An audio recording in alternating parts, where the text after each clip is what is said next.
बहुत खुशाइंद बात है, इमरान खान की नई मुस्बत सियासत पटड़ी पे चढ़ गई है।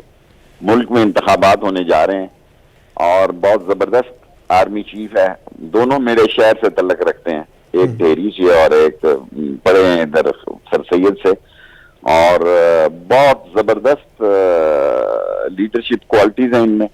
और मैं आपको यही खबर दे सकता हूं कैपिटल में कि अब इलेक्शन बिफोर कबल वक्त होंगे।